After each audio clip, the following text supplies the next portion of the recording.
Assalamualaikum warahmatullahi wabarakatuh. Selamat pagi pemirsa Sultan TV dimanapun Anda berada. Semoga selalu dalam keadaan sehat walafiat. Amin. Jumpa lagi bersama saya Mulyani Pratiwi SW dalam Bincang hari ini, edisi Kamis 27 Januari 2022. Pemirsa, kami ingin Anda untuk tetap mengikuti update informasi dan juga berita terkini dari Sultan TV dengan cara memfollow seluruh platform sosial media yang kita punya. Di antaranya ada Instagram, akun fanpage Facebook kita, lalu juga ada laman website kita di sultantv.co, dan juga jangan lupa untuk mensubscribe YouTube kita di Sultan TV. Jangan lupa nyalakan notifikasinya ya pemirsa.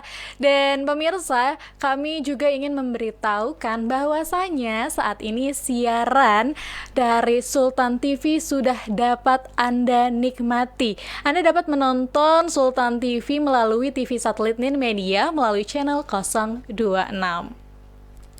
Pemirsa Sultan TV, berbicara mengenai penyalahgunaan kepemilikan hingga pengedaran narkoba, sama halnya dengan kita melihat fenomena gunung es. Dan selain itu, fenomena ini dirasa tidak ada hentinya. Kasus-kasus terkait narkoba, ada satu hal bahkan yang biasa kita soroti begitu, menarik sekali tatkala ada oknum yang bahkan hingga dalam jeruji besi masih dapat mengendalikan bisnis haram ini. Dan saat ini kita akan berbincang mengenai putus sambung rantai sindikat narkoba. Bersama kami saat ini sudah ada Bapak Brigjen Pol Henry Marpaung SH selaku Kepala BNN Provinsi Banten. Selamat pagi Bapak. Selamat pagi, Assalamualaikum warahmatullahi wabarakatuh. Waalaikumsalam warahmatullahi wabarakatuh. Salam, Om Swastiastu, Namo Buddhaya, salam kebajikan. Salam sehat, hiduplah sehat dan terhormat tanpa narkoba. Asik, hiduplah sehat tanpa narkoba. Hidup sehat, terhormat, dan tanpa narkoba. Begitu ya Pak jargonnya ya. Luar biasa. Bapak terima kasih sekali sudah menyempatkan hadir di tengah kami saat ini, di tengah padatnya jadwal Bapak tentu ya. Ini katanya baru sampai di Banten ya Pak. Ya, luar biasa. Boleh diberi aplaus ya. Baik. Bapak, terkait sindikat narkoba ini kita lihatnya seperti fenomena gunung es ya Pak ya. Ini kayak dirasa-rasa tidak ada henti-hentinya begitu jika kita berbicara mengenai sindikat narkoba. Nah, langsung saja nih Pak, gimana sih pendapat Bapak mengenai kasus narkoba saat ini sejak pandemi bahkan hingga saat ini? Apakah akses narkoba menjadi lebih mudah untuk diakses atau bagaimana sih Pak saat ini? Baik, terima kasih. Saya sebagai Kepala Badan Narkotika Nasional Provinsi Banten, Brigadir Jenderal Polisi Henry Marpaung, kita melihat dari peningkatan dari tahun ke tahun atau fluktuasi daripada prevalensi di Indonesia, bahwa pengguna atau penyalahguna narkotika dan obat-obatan di Indonesia ini terjadi peningkatan secara nasional, di mana peningkatan ini cukup signifikan, kurang lebih meningkat dari tahun-tahun sebelumnya, atau katakanlah data yang terakhir 2019 itu meningkat sekitar 1,95% dari prevalensi yang tahun 2019. Nah, kalau kita melihat daripada peningkatan ini, tentunya di situasi pandemi ini tidak mengurangi ataupun menghambat para sindikat narkotika ini untuk melancarkan aksinya. Oleh karena itu, penyalahgunaan dan peredaran narkotika dan obat-obatan di seluruh Indonesia secara umum, dan khususnya di Provinsi Banten, kita selama tahun 2021 telah melakukan pengungkapan perkara yang over daripada target kita.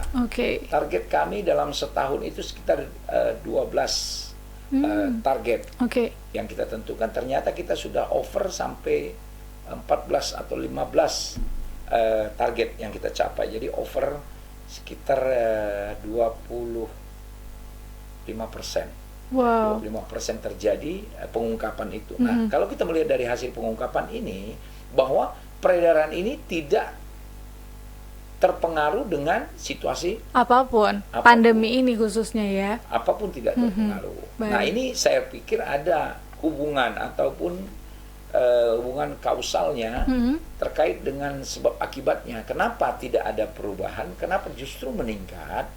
Nah, situasi ini memang dikarenakan para demand-nya mungkin membutuhkan, Oke. ataupun para sindikat ini merekrut Oke. daripada para demand atau pengguna ini, sehingga kebutuhan itu cukup meningkat. Nah, di sini terjadi hubungan konsumen dan produsen. Oke. Di mana konsumennya banyak, pasti produsen akan memproduksi. Nah, demikian. Jadi justru keadaan pandemi ini tidak menutup pasar. Justru ada kemungkinan bahkan melebarkan pasar. Karena situasi pandemi ini orang-orang semua jadi stres gitu ya Pak ya. Jadi butuh pelarian gitu ya. Sekali. Baik Pak, tapi kira-kira menurut Bapak sendiri ya, apa sih yang membuat kasus daripada sindikat narkoba ini terkesan tidak ada putus-putusnya begitu, rantai sindikat narkoba ini? Baik. Terkait dengan peredaran gelap narkotika dan obat-obatan ini, yang tentunya ada nilai-nilai yang terkandung di dalamnya, sehingga para sindikat ini tetap melancarkan aksinya. Baik. Terutama terkait dengan nilai finansial, di mana narkotika ini dijadikan oleh para sindikat ini berarti ajang bisnis, Oke. ajang pendapatan, ada penghasilan di sana.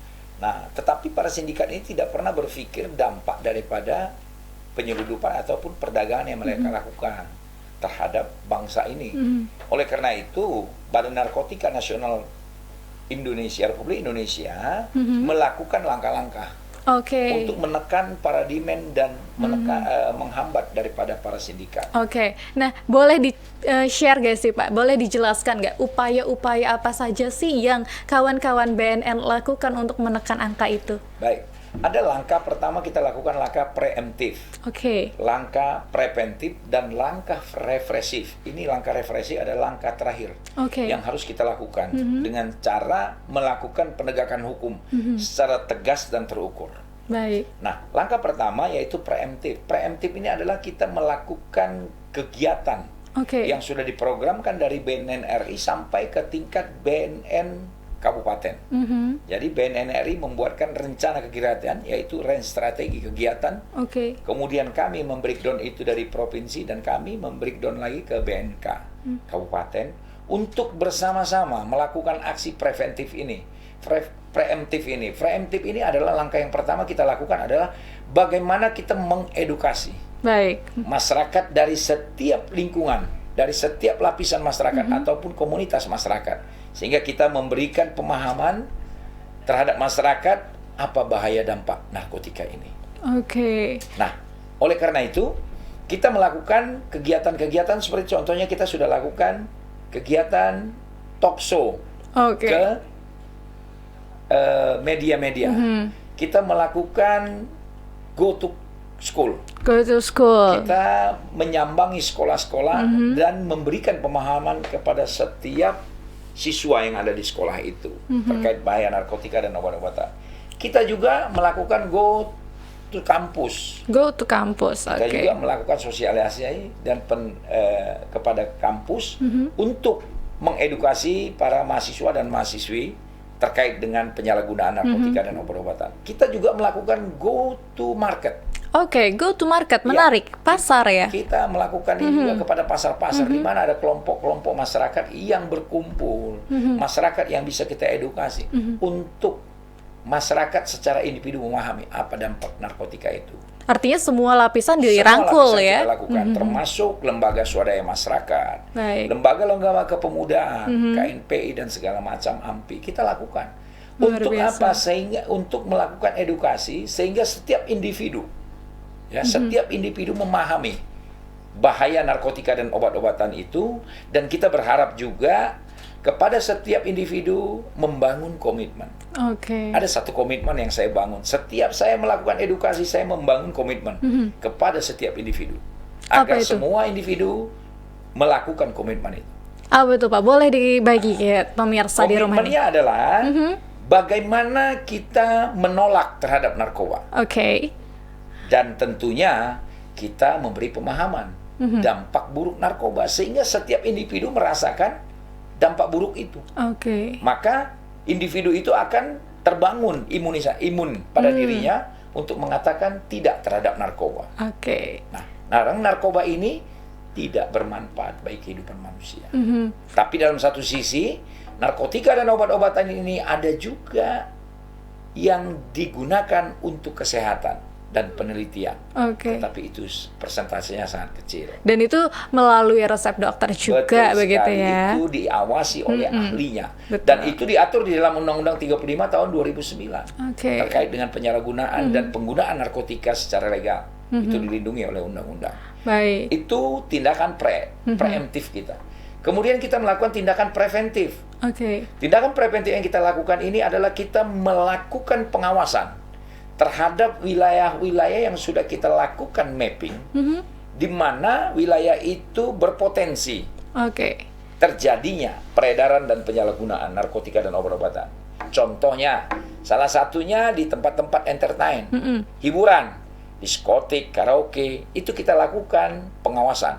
Kita lakukan patroli, kita lakukan tes urin, Oke. kita lakukan pemantauan agar menekan tingkat peredaran dan penyalahgunaan narkotika dan obat-obatan. Itu tindakan preventif. Oke. Kemudian kan tindakan represif. Tentunya kami mengumpulkan data-data di mana informasi adanya sindikat-sindikat yang beredar di 8 kabupaten dan provinsi. Kami melakukan mapping di mana pintu-pintu masuk penyeludupan narkotika dan obat-obatan ke wilayah Provinsi Banten. Oke. Setelah kita mapping, maka kita kerucutkan, kita fokuskan, ada wilayah-wilayah yang kita lakukan pengawasan secara intensif. Oke. Sehingga kita mendapatkan informasi itu kita olah. Setelah kita olah, kita simpulkan bahwa adanya sindikat di wilayah itu. Oke. Kita lakukan penyelidikan, kita lakukan pengumpulan data, kemudian kita tingkatkan dalam penyidikan.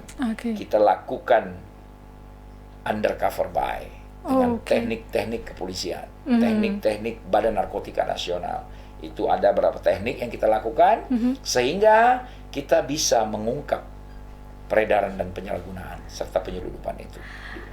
Berarti itu berkaitan dengan penangkapan begitu ya Pak? Itu Iya, betul berkolaborasi dengan kepolisian. Betul. Dan artinya ketika BNN dan juga polisi mengungkap sindikat narkoba, itu tidak ujuk-ujuk gitu ya? Iya, Prosesnya cukup panjang ya, baik. Kita akan obrolin itu lagi lebih lanjut Bapak, karena ini menarik sekali terkait sindikat narkoba dan juga pengungkapan sindikat narkoba yang dilakukan oleh BNN. Jangan kemana-mana pemirsa, tetap di Bincang Hari Ini.